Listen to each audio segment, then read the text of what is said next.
So, Tej, thank you for coming on. Welcome to the Hustlin with Houses podcast. Thanks for having me, mate. I appreciate you starting a podcast and doing something different and trying to educate people. Yeah, no problem at all. Again, thank you for coming on. So, I feel like it's pointless going into an intro of who you are. Everyone knows who you are. The personal brand you created is incredible. Like I say, everyone, we were chatting before and I knew everything about you. And you literally didn't even know I existed. And that really inspired me and made me realise how important a sort of personal brand is. So one thing I wanted to ask straight off the bat is, how did you know so early to create a personal brand? You know what, I didn't. I created the podcast and the brand with a vision of kind of building relationships with myself, meeting other people, but also to show people and to give people what I didn't have. You know, I listened to podcasts, read books, and just thought, this is kind of just an upsell to something else, which is fine. We've all got to do lead gen, we've all got to do marketing, but it just felt like real questions weren't being asked, and you know, therefore the real answers weren't coming. So I'd listen to them and think, I'm learning a little bit, but in an hour of my time, I think I can probably learn more. So for me, it was a case of, let me help people, let me elevate other people's personal brands, because most property developers, as you know, shit brands. And so it was a kind of way for me to say, look, I appreciate my podcast is new back then, it's not very well known, your brand is not very well known either, why don't we do this together and it will elevate you, because I will push out the marketing and branding which you're struggling with. And so actually it then came from that, and I started to realize, oh, people are investing in me, oh, people are buying my courses later on, oh, people, you know, kind of doing what you said, saying, I know everything about you. And it was at networking events, there was no intro needed, it was just straight into, oh, hey Tej, I heard you're working on this, I heard you're doing that. And so I kind of realized, this thing makes sense. You know, this thing works in attracting people to you, showing people your brand and highlighting what you're doing. And ultimately for us, raising money for our investments, because that's the main reason that people get into this, right? And prior to property, I had a recruitment business. And I kind of saw the same thing there, like recruiters saying the same thing, posting the same job ads.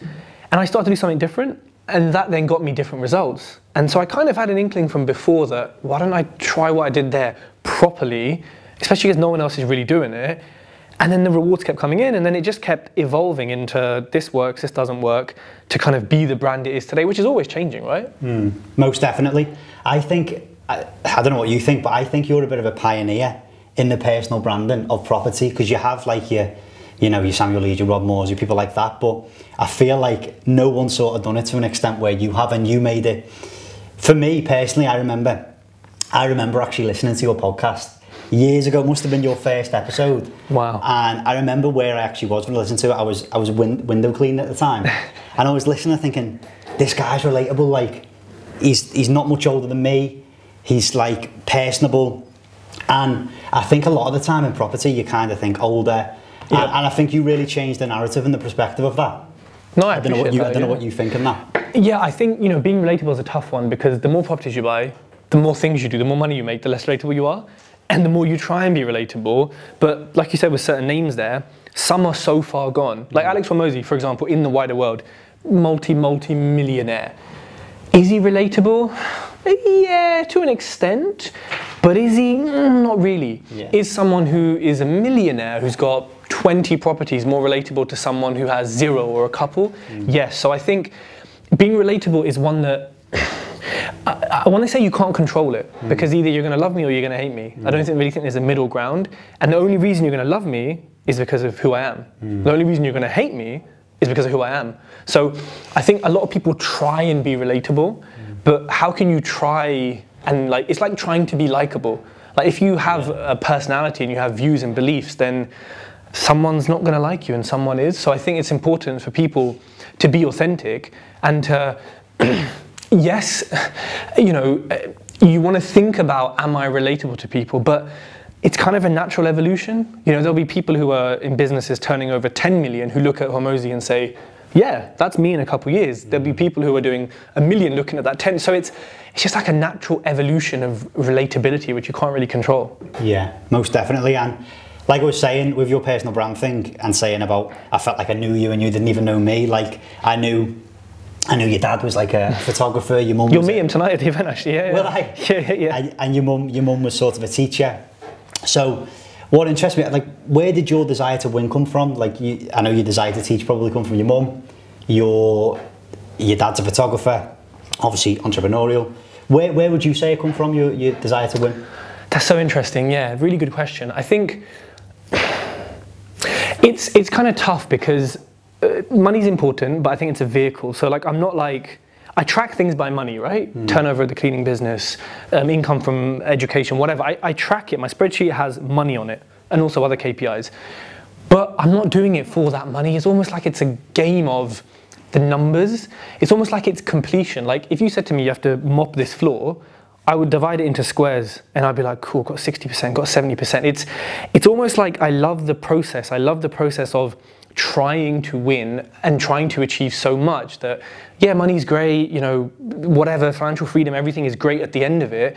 But really my desire is to enjoy that process and to love that process, which is not easy because do I want to do admin? Do I want to clean and say, oh, my throat hurts, I'm not coming in on work on Monday? Fuck off, like just turn up, you know what I mean? Like, I don't want to deal with that, but I have to. And so I think it's the process, and Gary Vee says all the time, love the process. You have to do that in order to win, and that process could be months. Like with your podcast, it will take weeks, months, years to get to anything, right? Substantial, and that's just the same for me, same for everyone. And so I think my desire to win, it's almost, I think it's almost like a game, you know? Yes, I love traveling, yes, I love things, but I don't know, not as much as I like just, again, this is a cliche one, but I think freedom probably plays into it.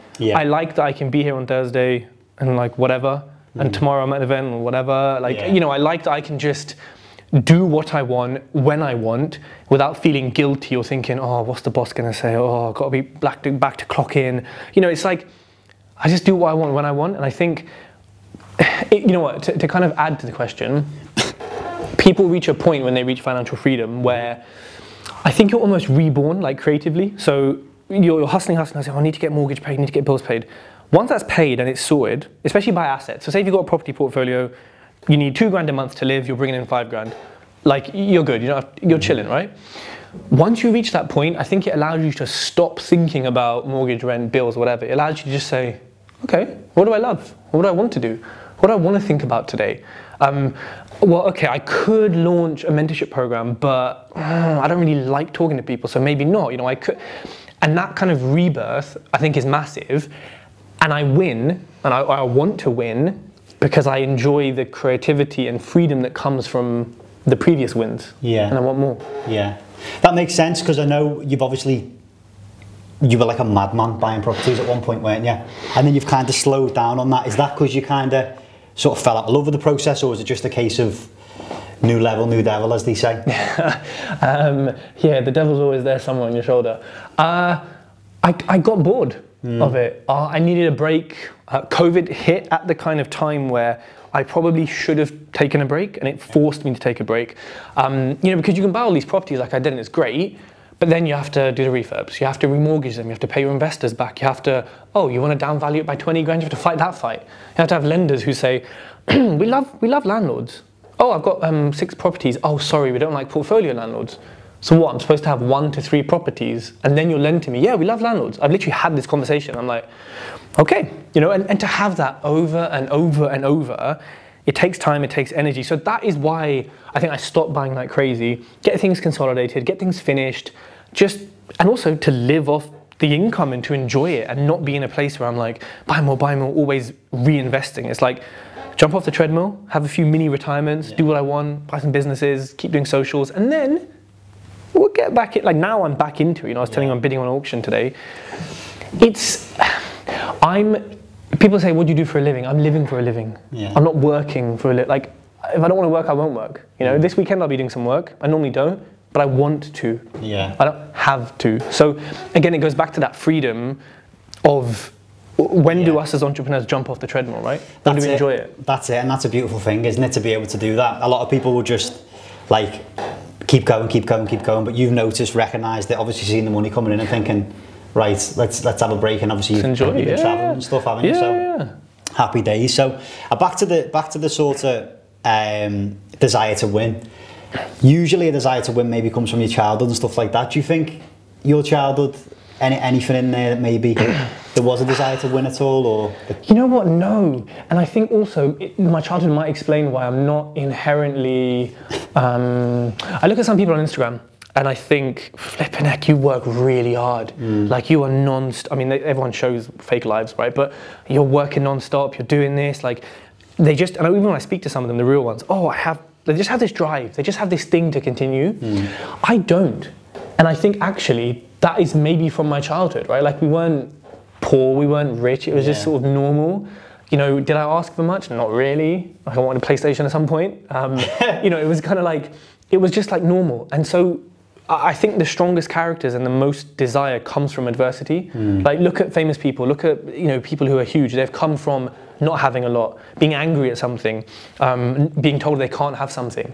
I was just kind of neutral and normal. So no, my desire to win doesn't come from that, but I think my desire to chill, enjoy life and maybe not win actually comes from childhood, and my desire to win comes from adulthood and seeing the world and understanding it. Yeah, because that's it, because a lot of people, like you say, there's a lot of people who have maybe something in the childhood and then all of a sudden they've got this mad desire to win, and it's like sometimes like an insecurity or something like that, but you've obviously recognised when you have been winning and gone away from it, and then now you've obviously got your cleaning business and stuff like that.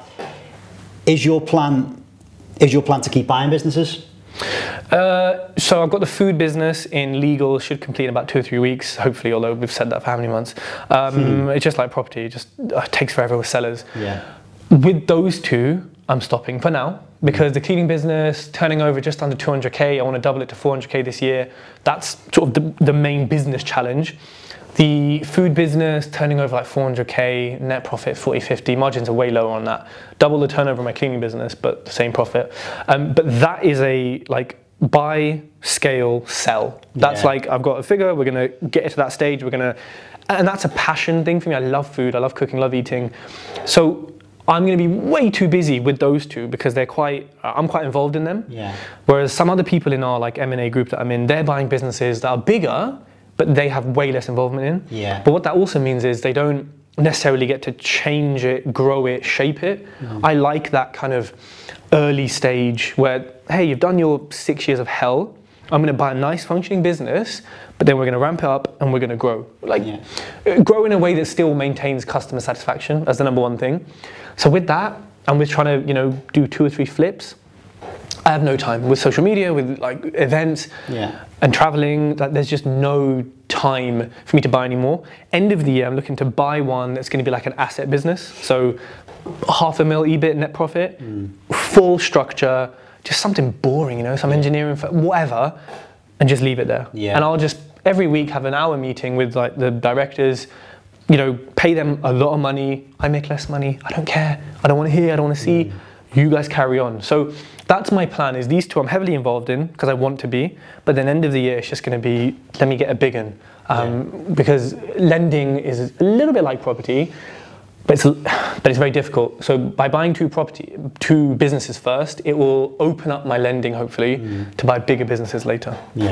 We've always been, so obviously you started your recruitment agency, was it early 20s, 23, something like that? I was 23, yeah. So you get a lot of these people coming on the podcast and saying like, you know, I was selling sweets at 16 and stuff like that. Was you that type of guy or not? No, like I always see that and think, damn, like that's entrepreneur at that level. Like, I rate that so much. But no, it just never occurred, again, because I think money was okay. I didn't have a need to. And I think because I studied science, my brain was way more analytical and like evidence finding as opposed to like sales and marketing. So again, my childhood stopped me doing that. But also, like I say to people now who are like 16, 17, 18, 20, like, what are you doing, man? Like, go and play Xbox, go chat to like the opposite sex, go do something with your time. Like, why are you creating businesses now? Like, you have your whole life to be stressed and deal with adult shit. Like, enjoy your youth, live at home, get your washing done, get your food made.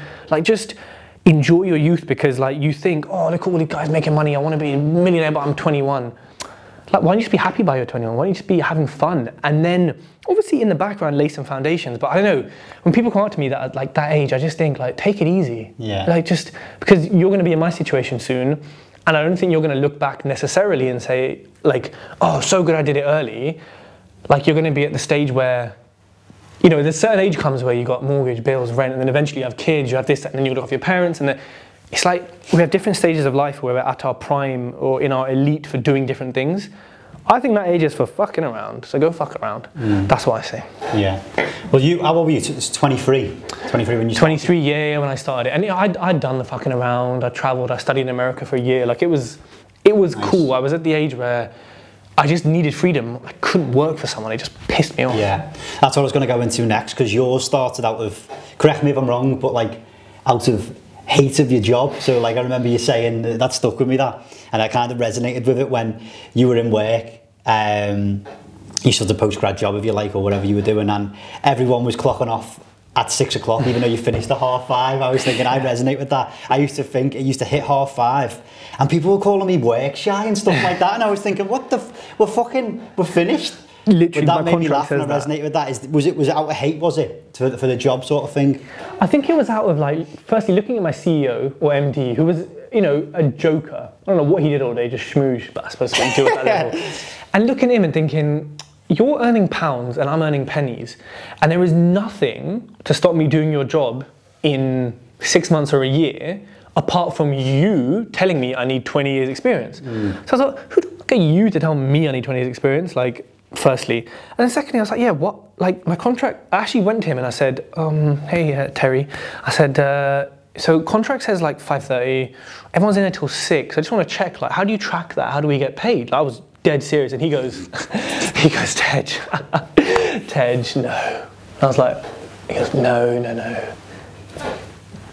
That was literally the conversation. I was like, fuck this. That's all it is. And from that moment onwards, I was like, why are we, and all our clients were idiots. We were like a marketing agency. They hired us because they couldn't do their job, but then they wanted to throw their weight around, like they could do their job. I just thought, and everyone in the office was proper like, oh, what, like, beg, what do you want? What can we do for you? Which you have to be with clients sometimes, right? Yeah.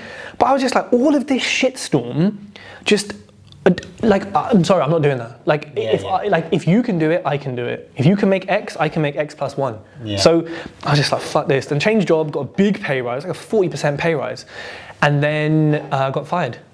And yeah, was like really relieved. Yeah, was really relieved. Don't know why. And then you went into your recruitment agency, didn't you? Yes. And then obviously sold that. Is that right? Oh no, you still I kept got that it. now, Yeah. I've just kept it as a sort of running business. Yeah, just as I mean, it doesn't necessarily recruit, but it just functions as like my education business and other things there. Happy days. So then, obviously, your podcast. Fucking hell, mate, that was a belter, wasn't it? You've done well with that. So tried. Why do you think you've got 1 million downloads now? Is that right? Yeah, literally. I tried to capture at 1 million, but it's 1,600,000 or something. Yeah. Well, firstly, it's time. I can't take credit for the fact that it's been around for a couple of years, so, you know, I think it should be more downloads. Why have I got 1 million? Because 50% of people hate me, 50% of people love me, and the only reason is that is what I said earlier, is because of my personality, and that's why it's got to 1 million. Because the 50% that love me are that 1 million, and the 50% that hate me are the other 1 million that could be there. And so I think by being myself and not giving a shit what anyone thinks, and saying how it is, saying it how it is, saying how I feel, talking about other issues that are not necessarily property or business, I think it appeals to people. You know, a lot of podcasts, and I'm nothing against this, because sometimes you want a mechanical podcast. Like sometimes I want 7 steps to build my funnel to get leads. I don't want to care about your story. All I want is tell me the 7 steps, end of. Like, I love those podcasts. Like, I do a lot of them because I think they benefit people.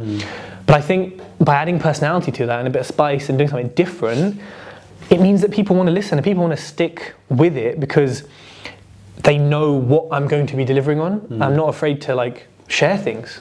You know, there is a paywall to a certain extent, but 90% of everything I give away is free, or it's 10 quid in my book, or it's like, you know what I mean? So, you know, it's hard to kind of give a mechanical answer of I did this step, did this, because I haven't been as consistent as I should have been, you know?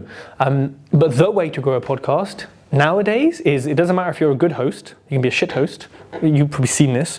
If you have good guests that have good followings, and you can get a hook and you can get some juice out of them, how I made 1 million in 6 months, that is the way to grow a podcast nowadays. Like genuinely, it works. You don't have to be a good host. You don't have to ask good questions. You can, but if you got clickbait, you got a hook, you got a good story, you got big guests.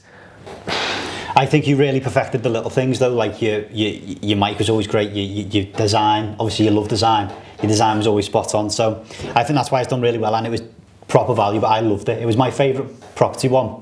Like I said to you before, a lot of the property ones were sort of I don't know, a little bit outdated and stuff like that. That's why I loved yours. And they're boring. They're boring. They're boring. So fucking but boring. I've kind of copied your style, so apologies, but thank you. Listen, you can have it. Have the playbook, man, because it's, you know, the more people that are in it, yes, we are competing, but we're all still giving free value to people who need it, who will listen to both of us, and keep, hopefully, implementing, doing better, taking what we give them. So take it, man, you can have it. And that's it. And one thing I did love is you didn't just have, like, you know, your guy who's £5 million property portfolio. You had people on there at the start, but that's what I absolutely loved about it, because again, back to, you could resonate with them sort of people, and yeah, I absolutely loved it. But moving on from that, then you're obviously, you do public speaking, you do everything. Now, did public speaking sort of come natural to you? It has come natural. Since I started public speaking, however many few years ago, I think it has come natural. Like I never, before my first event public speaking, I actually never, I don't know why I didn't, I never YouTubed like how to do public speaking. I never looked at the tips. I mean, I should have, would have been a lot better. But I just went into it, and I think, so I don't know if you've seen, but there's a study that says more people would rather die than do public speaking. Like genuine, they've actually polled people. Yeah. Like you lose your entire life. Instead of going up on stage, you lot are fucking stupid. Like, what's wrong with you? Like, when we were kids, right, we couldn't walk, we couldn't eat, we couldn't chew our food, and now look at us. We're fucking walking, talking, eating, doing all sorts of shit. So I'm like, it's the same thing. Like, you know, when you were in school, you couldn't count to 10, now you're counting to 1,000,000. Yeah. So what happened? You just learn, and you practice, and you got better. So it's the same thing with public speaking. I think people are very, very scared of it, but they don't even try it. They don't even practice. They don't even start on a small scale. They just, oh, can't do that. Oh, it gives me the shakes. It gives me, no, nothing gives you. You're giving yourself the shakes, yeah? You're creating all of this fear in your head of something that's not even real. So, sorry, to answer your question, yes, I always naturally had the confidence to public speak, but I wasn't always a good public speaker. Yeah. So did you have training and stuff like that then? No, That's crazy. I watched one YouTube video about public speaking. I read a really good book called Talk Like TED by Carmine Gallo, I think. Talk Like TED. Yeah, well, that would be the next one, right? And there's another one by the founder of TED. You know, the TED Talks. Who copied TED Talks. They both just gave me a lot of insight into like delivering presentations and how to be effective on stage. So I didn't pay for anything. I didn't get like proper training. I think the main training I added was things like, when you're on stage, you know, how to use your hands, how to stand, how to like speak really fast if you're trying to make a point, but then leave a pause when you want to make a really, you know, kind of important point, and then your tone of voice, your intonation, up, down, you know, kind of the way around speaking I sort of learned, but like how to deliver something, practice. I think the most important thing when public speaking is really not giving a shit what anyone thinks. There's a book by, I think, Mark Ronson or Mark Manson talking about, I can't remember, is it How Not to Give a Fuck. 95% of it is that. 5% of it is all the stuff I mentioned, but if you can go up on stage, be on a podcast, and just not care what all these people think about you, then you are going to be good, because you're going on there thinking, right, here's my presentation, I'm talking about HMOs, I'm going to deliver this value. I know I've got value. There's no imposter syndrome here. They're all here for a reason. You've put me on this stage for a reason. I'm here for a reason. Let's go. And you just deliver. And that is the hardest thing, because society makes us, and we kind of fall into it, of caring what people think. You know, we buy things to impress people who don't give a shit about us, who we don't know. We think so much about, oh, what are they going to say? What are they going to think? And like, what? Like, just focus on you and ignore what you think people are thinking about you. Because most people ain't got time to think about you. They're just getting on with their lives, you know? So that's the key thing to public speaking. Yeah, most definitely. So your cleaning business then, so how is it going? Is it as hard as you anticipated, or? You know what, it's pretty much exactly what the seller said it would be. Okay. You know, which is good. Just fair. You know, hiring cleaners, always a pain. Keeping cleaners can be a pain, and pay them extra, bonuses, it's still a pain. I think the hardest thing is probably the pressure, because if a cleaner texts me and says I can't come in today, well, I have to give a refund to the client, because how am I getting someone to, I need to suddenly have a bank of cover cleaners to cover today. So I think for me, I'm still working on getting the structure right, so I have enough cover cleaners who can just cover things. And when I'm moving into Hertfordshire now, because it's currently Northamptonshire, I don't have cover cleaners necessarily, because it's a new area, so I'm having to kind of navigate I think it's almost like management, like project management with all these different clients and these different sites and then trying to win business. And so most of the time it's passive in the sense that I'm not doing anything, might have the odd text, hey, can you order some more mops and buckets? You know, a new client, yeah, I'm going to be on site, there's a bit more work, but most of the time there isn't much to do. But when there is something to do, everything else has to get dropped because it's very reactive. It's very much like, I'm not coming in today, I quit. No, you know, it's just, oh, we've had this issue. It's like, I have to solve it now. Yeah. It's not like property where it's like, oh, we found a legal issue. I'm like, okay, so 2 weeks for you to read the papers? Yeah, cool, see you later. It's like, fuck, I need someone tomorrow. That is the only thing that at this stage of business is tricky. Yeah. Is your plan to sort of be less involved in the business at all, or? Yes, so I'm going to be hiring supervisors soon who are going to be cleaning. They're kind of like builders, project managers, but on the job. So they'll be cleaning, but they'll also, if I need cover, they'll go do it. Potentially, if I need recruitment, if I need help with training, they're going to be on that kind of level. I just need to get a few more clients in Hertfordshire to then be able to hire a supervisor to make it worth their time. And then eventually, it will have like a sort of, even if it's like a part-time reactive manager, again, I'll pay them a chunk, I don't care. I get a chunk of life back. So yeah, it will have that eventually. Yeah, most definitely. So property then, 15 houses in 9 months. What the fuck, that's silly. Mate, it's stressful to think about. If you could go back now, is there anything you'd do different in that time? I'd buy 10 more.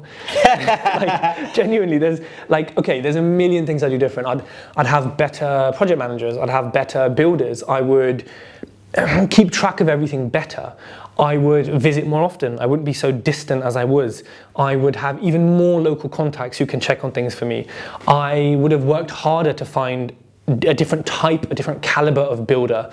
I would have bought more houses. I would have raised more money. Like, looking back now, I'm like, that market was amazing. Like, yeah, 5, 10 more would have been even better, right? But then I don't know, a lot more could have gone wrong, right?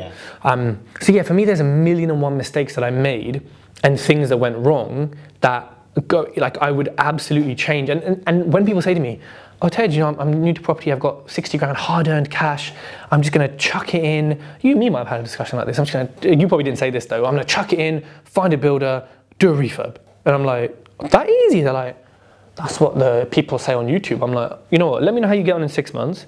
And if you fuck up, don't accept my sympathy, I'm gonna cuss you or laugh at you, yeah, because you didn't listen to me. People just think they can jump in and do these ridiculous things and, you know, do refurbs and learn about all these things on the job when you're risking tens of thousands of pounds. So from all my mistakes, when I speak to you, when I speak to anyone at the event tonight, you are getting, not just, Tej, I've done a few houses, you're getting now 17, including my own home, projects of nightmare, of hell, of issues, of cock-ups, of breaking down, of everything going wrong, of losing money. That is filtered in everything I say. So when I come across a certain way or I say certain things, it's for your best interest. Yes, I may not sugarcoat it, and I never will. Sugar's bad for you, but I'm here to just tell you as it is. Like, and that comes from the mistakes. So I would try and fix them, but also they made me who I am today and made me able to mentor and educate people because I've been through the war. So was this pre-2020 or post? I can't really remember now. Was that? I started in like the podcast started 2018, and I think I started buying 2019. And then it kind of, the last property was purchased at auction, because I was in the auction room. I think it was like just before COVID hit. Yeah. Because none of us were wearing masks, but we were all a bit like, oh, what's this thing? Yeah. And then the purchases stopped. So yeah, it was, I assume it was 2019 then. And did you make any purchases through that sort of COVID time? Apart from the one that I purchased at auction just before, that kind of took a month or so, that completed, did the refurb, well, when we could. After that, no, that was my last property, and then I think it was maybe 6 to 9 months, and then I purchased one in Cambridgeshire near me, a cottage which had loads of legal issues. I love legal issues, and that was supposed to make £95,000 profit. Sellers dropped out, took forever, had issues. The RICS valuation came in, it was a unicorn deal, pulling out all your money and then some. It was insane, but the yield was too low, and it made like 60 grand profit. So, and then I bought my own house, which has profit in as well, because we did a BR almost. Yeah, and obviously through that time you raised quite a bit of investor finance. Yeah. What are some tips that you give them for someone to sort of start raising investor finance? A lot of people listening will be, you know, that's their ideal situation. It's a great way to grow. grow your business. What are some tips that you would give to raise investor finance? One, know your shit. Like if I come to you and say, I've got 100 grand, what are we doing? And you say, yes, I've got this house and I think it's worth 160 at the end. We'll probably spend about 30 grand on it. I think you're out, done. You're not getting any money at all. You've lost it straight away. Whereas if you say, yeah, end value is 160, 165, here's my 10 comparables, and refurb cost is this, I've verified it by 2 builders, for 100 grand, we're gonna give you a first charge and a personal guarantee, no problem at all. Well, I'm like, okay, different conversation. The money is then being sent. And so a lot of people just come into it with like, or they lie about their experience. You know, you kind of question them and ask, and they go silent. And it's like, if you haven't got experience, that's fine, but don't lie about it because it will always come out. And we're in a world where, to be fair, a lot of people get away with lying all the time about everything on socials, but we're in a world where you will be caught out. So ensure that you know your shit. You're coming across educated and you actually know it, because if you're doing shit deals and trying to take someone's money, there's lots of problems there, right? Like, do better deals. People say to me, oh, Tej, like this deal doesn't work with investor finance, doesn't work with bridging. I'm like, oh, have you got 100 grand then? They say no. I say, so is it a deal then if it doesn't work without like the finance that you need? I think secondly, you have to have a brand. If we met at a networking event and you said, hi, I'm Calum, blah, blah, blah, and I said, I went on Google, went on Instagram, and you weren't anywhere there, that's it. You're not getting any money. I'm not remembering it. It's sad, but it's the state of society that we're in. So I think having a brand is super, super important. Yeah. And number 3, tell everyone what you do. When a postman comes to your door, and this is probably more so up north where you are, people are friendly, right? Not so much in London. Like, you know, talk to them. Oh, how you doing? You all right? Oh, long time. How's your weekend? Yeah. When they say, how's your weekend? What are you going to say? I was on Rightmove, man, all the time. You know, I'm investing in properties, blah, blah, blah. You're at work. You're at the water cooler. Oh, man, how you doing? You all right? Yeah, just so busy, you know, searching for deals, you know, because I'm investing. Like, why doesn't every single fucking person know you're in property? Why aren't they all like, oh, property, like everyone should know this. Yeah. And in England, it's like a cultural, every time you ask someone like, how you doing, what you done? Yeah, fine mate, good, but, use that opportunity to say, I've been doing this. And you don't have to ask for anything, so I've been doing this. How about you? Plant that seed of like, I'm a property investor, I work with investors, I give returns, I do JVs, we make money. Just drop it there for them, plant the seed and let it blossom. Yeah, that's a humongous tip, because I've obviously recently bought your Raising Finance course. Absolutely loved it, mate. Thought it was brilliant. Thank you. Spot on. And one of the things you said in there is about and subtly saying it as well, not like bragging about it, but subtly saying it. And I had a lady, Lauren Humber, come on the podcast, and she said the exact same thing. She raised the finance from a mums and tots group. From going once, and I was thinking, it's incredible. It's everywhere. But sometimes you can sort of think, oh, am I bragging here? But if you do it in a subtle way, like you say, it definitely works, and people are doing it. You've done it. Loads of people have done it. So, is it big deals only for you now then in property, or?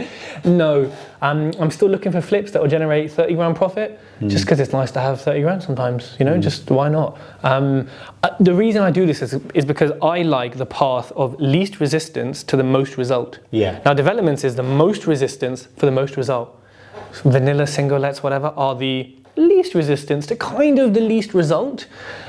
So I'm kind of doing flips, which is least resistance because it's, you know, a house, maybe some structural stuff, it's nothing major, and money at the end. You know, I'm not having to deal with planning, not necessarily building works, waiting for this, architects, QS, no. Give me a box, rip it apart, make it up again, sell it. Like, that's what I'm focused on. So no more buy-to-lets. I'm not adding any more to my portfolio now. If someone comes with a portfolio or a block of flats, we'll think about it. But flips, I've got the legal team, I've got the builder, everything is outsourced. You know, they can have their chunk of money from me and I'll make less money. Again, I don't care. I get a chunk of life back. So for me, flips all day long. Yeah. One thing I did want to ask, do you still, because I know like network's a massive thing for you. You've grown a massive personal brand. Obviously, your network's great. Do you still hang around with sort of older friends and stuff like that? Yes. A few of them are trying to do different things. A lot of them are happy in the 9 to 5 and happy just whatever. I don't have friends who say, I do have one, you know who you are, who says like, oh, I'm going to do this business, I'm going to do that business, and never fucking does it. If I had people like that around me, I'd just say, look, I just stop hanging out with them. And if they say, why you never link me? I say, why you never launch a business? You're asking me questions. Why don't you ask yourself? Like, what are you doing? Yeah. Yeah, and it's nice to see like old school friends, because then you just talk shit, and you just chill, and like there's no like, oh, networking, entrepreneur. It's just like, let's just talk absolute shit and just reminisce about the days we played FIFA and, you know, whatever we were at school. So I do have them, but I've never really had a negative network or a network who like caused issues or created issues. Yeah, that's interesting. So obviously your books as well, very successful. Is any more in the pipeline, or? No, but it is in the, you know, within 10 years pipeline, or 5 years, should I say. I love writing. I do want to write a book, but I struggle with focus and staying on task, like sort of minor ADHD symptoms I have, but like I really struggle with it. So writing a book again, it will happen. But right now there's just too much going on. I'm too invested and interested in other things to kind of do it. So it will happen though. Yeah. How important would you say, Tej, a mentor is for someone just starting out? So I'd say a mentor is the second step for someone starting out. The first step is education, which I know we spoke about, which is courses, which is podcasts, books, networking. It's like learning as much as you can, the base foundation, like you are with my Raising Finance course. And then getting a mentor is important, because you know, a lot of people think they're self-motivated. A lot of people have never had a business before. They've never worked for themselves. They've never had to get up and say, it's 9 o'clock, I need to be work. They've had someone say, your contract's 9 to 5. If you're not here, we're making, you know, they've been pushed and motivated into that. They've got KPIs, they've been managed. You're managing yourself. If you want to get up and not do work, guess what? You're not doing work because you're your manager. So I think it's important to have a mentor for most people. Some people are elite and they'll be fine without it. But what I've heard, and this is from Tyler Newman, he's a really good guest to have on the podcast. He's quite elusive though.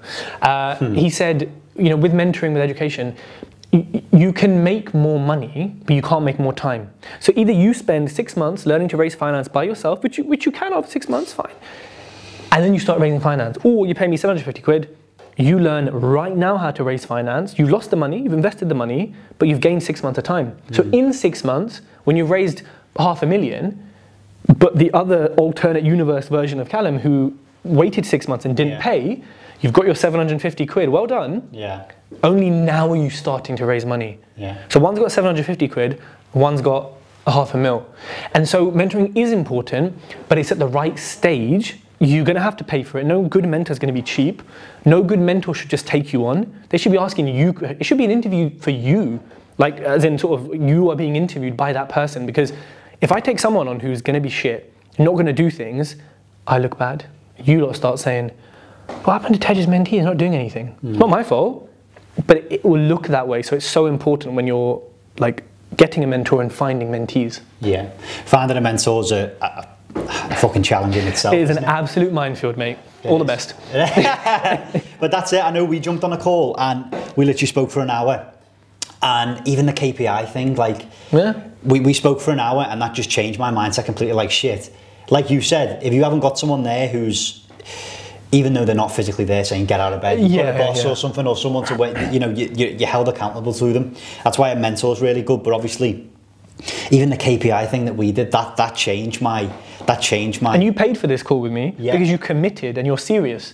People are like, oh, can we have a free 30-minute call? I'm like, no. Like, what's your invoice details? Like, because you're serious, you're committed, and this one, we did a lot on that call, but this one activity we did shifted everything for you. That's what you're paying for. The rest of the 45 minutes, they were useful, but you're paying for that shift, and people don't realize that. I had a call with someone 13 minutes in, he goes, this is the idea, it's perfect, this is how I'm gonna like package up my product. And I was like, he was like, Tej, we could, okay. And I was like, no, we've got more time, let's use it. But you know, you're not paying for the time, you're paying for the 5 years, the 17 projects done to be implemented into you. That's what you're paying for. People don't seem to understand that. I mean, people are just too cheap, you know, like genuinely. I used to be like that, I get it. Yeah, I'm a bit like that myself, but I have realised now that you need to pay for that. And again, education that you pay for, you're kind of held accountable to from the money. You get what you pay for, right? That's it. And it's definitely, yeah, that's it. But one thing I would ask, what would you rather? Obviously both's great. Would you rather the best network possible or the best mentor possible? That's a tricky one, because I think having the best mentor possible is probably is edging it for me, because the best mentor possible, this might be a bit of a trick to your question, but they have the best network. So would I rather have like a single mentor who I know, I need windows, who are you going to introduce me to? Oh, I'm trying to scale a cleaning business, who are you introducing me to? I'd rather have that and then also have someone kick my ass than the best network. But I think as a person, I am very disciplined, very motivated, that I don't, like for certain things, I don't need a mentor. Like when I get a mentor for my cleaning business, I'm looking for one now, it's going to be a mechanical one. I'm going to be like, listen, you don't have to chat to me about KPIs because I'm going to be exceeding them every single week. I want the 7 steps to get a new client. I want this. So that's how my mind works. So I think having the best mentor does edge ahead slightly. Interesting. Well, Tej, I won't take up too much more of your time. Thank you for coming on. What, bread or pasta? That's the most important question. Did you see that? I saw that's literally the most important question. Quick one then. Bread or pasta? Fuck. Bread, because I bake it like most weeks and it has more fibre in, but pasta's incredible. No, pasta. Is it pasta, is it? No, yeah, it's pasta. This is actually the toughest question. Do you make your own pasta as well? I can make my own pasta, yeah. I do. Have you got like a little pasta maker? Yeah, I've got the pasta machine, yeah. I love cooking. This is why the food business is like exactly what I want. What is the food? Can you go into that at all? What is the food? It's like a street food business. It's got a food truck. It's got 2 market stalls and it has a cafe. So I'm going to be sort of keeping the theme, but just the brand, we're going to go TikTok. It's just going to be those cool, you know, hipster kind of street food places you see in London. Like I've got such a vision and vibe for that. Yeah, that's it. It's always good to be passionate about a business, isn't it? Because again, we had this conversation. I had a business and I wasn't passionate about it. And once it got hard, fuck me, that hurt me. That hurt me. But here's another little quick one. Lambo or Ferrari? Yeah, I was going to say that's a good question as well. Lambo or Ferrari? Okay, Lambos, no offense, Steve Hamilton, don't take offense at this. Lambos or Audis? I'll be fucking with the interiors. Horrible. The technology is worse than Audi's. I've sat in them and like they're just, well, first I'm too big for a Huracan, so I need the Aventador. But like the interior is just, it's just not good quality. I'm sorry. For what you're paying, it's whack. The exterior though, oh, fucking beautiful. Most beautiful cars ever. Engine's incredible, but I'm sitting in a car, not on it, and not looking at it. So I need the interior to be of equal quality, and it's just not. Ferraris, everything's in-house. They're their own company. Engines are built in-house. I've seen how they do it at the factory. Like Ferrari is just the real Italian thoroughbred brand. Again, their interiors, I still think they get lots wrong. They can't get touch buttons to work. Android Auto doesn't even fucking, like, so many things you get in a Kia Picanto, right? Yeah. That you can't get in a flipping 150 grand Roma. Lambos are good for being shouty, aggressive, loud, sexy. Ferraris are good for that classy, you know, kind of, like just, yeah. I feel you. Property or buying businesses? Now buying businesses. Really? Yes, but that's not to say that buying properties is bad.